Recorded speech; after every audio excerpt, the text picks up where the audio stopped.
मैं एवरेस्ट चढ़ नहीं गई तब तक मैंने उसका पीछा नहीं, क्योंकि कुछ बच्चे अपना एम तो बना लेते हैं, लेकिन वो जब देखते हैं कि इतनी कठिनाइयां हैं या कुछ और उतार चढ़ाव आते हैं और अपनी एम को छोड़ देते हैं। लेकिन आप अगर निरंतर प्रयास करते रहेंगे, आगे बढ़ते रहेंगे, आप अपने एम को भूलेंगे नहीं, तो आप एक दिन ज़रूर अचीव करेंगे।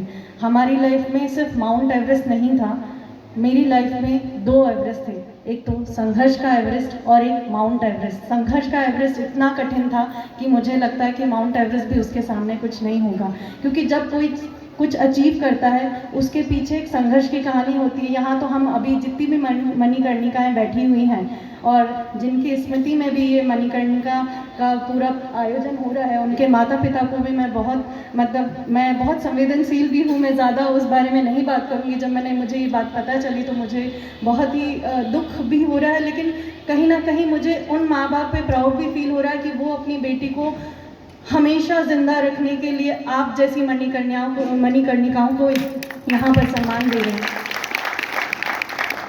तो जब मैंने ये सुना तो मुझे बहुत ही दुख हुआ, लेकिन जब ये पूरी प्रोग्राम सारा समझ में आया तो फिर अच्छा लगा भी, और मैं उनके दुख को मैं समझ सकती हूँ, क्योंकि आज मैं भी एक माँ हूँ, मेरी भी पूरी फैमिली है। जब कोई इंसान चला जाता है तो कितना दुख होता है, लेकिन हम उस दुख को छोड़कर इतने अच्छे सुख को प्राप्त कर रहे हैं, ये एक अच्छी अनुभूति ही मैं कहूँगी।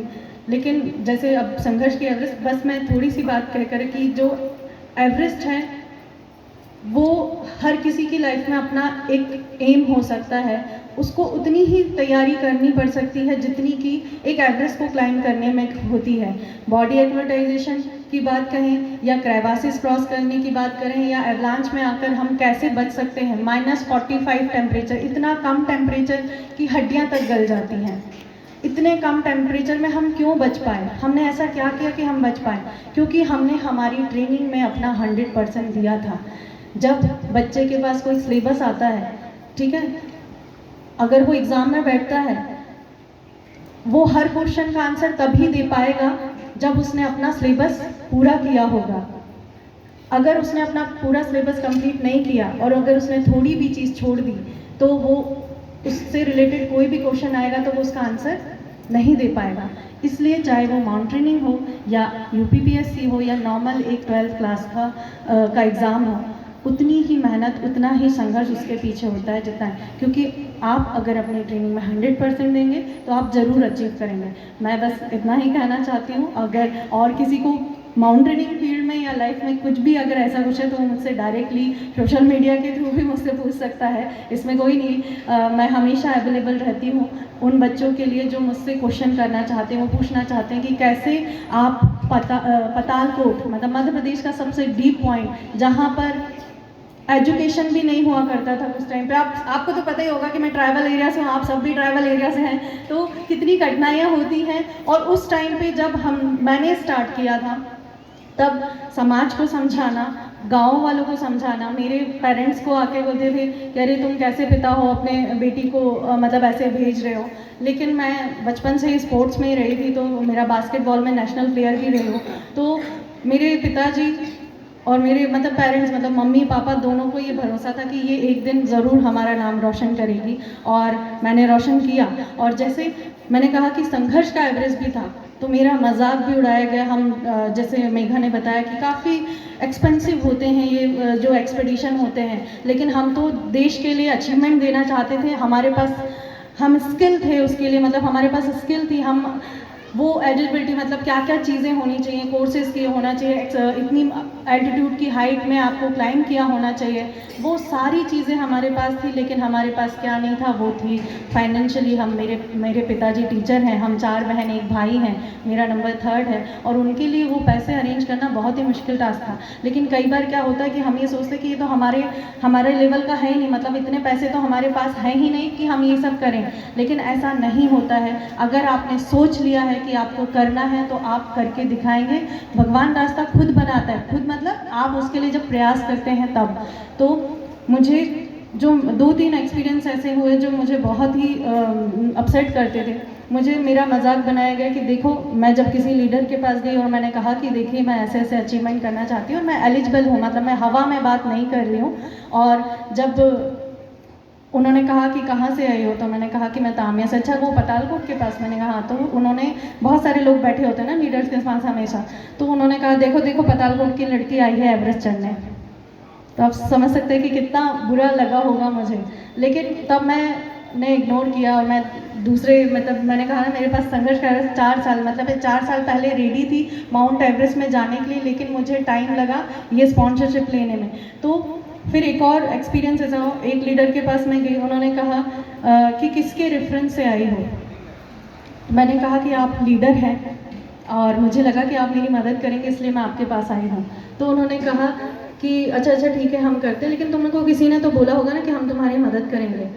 तो मुझे वो रेफरेंस वर्ड इतना हर्ट किया कि आप एक तो लीडर हैं, मतलब आप हमारे लिए बने हैं, और मैं एज अ नागरिक मैं आपके पास आ सकती हूँ अपनी कोई प्रॉब्लम को लेके। अगर आपको नहीं मदद करना है तो आप डायरेक्ट बोले कि नहीं, लेकिन रेफरेंस और ये सारी चीज़ें क्या है, मैंने उनसे ये सब तो नहीं कहा, मैं आपसे बोल रही हूँ कि तब मैंने सोचा कि एक दिन ऐसा आएगा जब मुझे ये नहीं बताना पड़ेगा कि मैं किसके रेफरेंस से आई हूँ। मेरा नाम ही काफ़ी होगा कि भावना डहरिया आई है, तो वो सब जान जाएंगे कि वही पर्वतारोही जिन्होंने माउंट एवरेस्ट क्लाइंब किया और अब वो 7 समिट के मिशन में है। और जो यूरोप कॉन्टिनेंट के जो 15 अगस्त की बात मैंने आपको बताई, उसके लिए मुझे नरेंद्र मोदी जी ने मन की बात पर मेरे एक्सपीडिशन का जिक्र किया। इससे बड़ी मेरे लिए प्राउड की बात क्या होगी।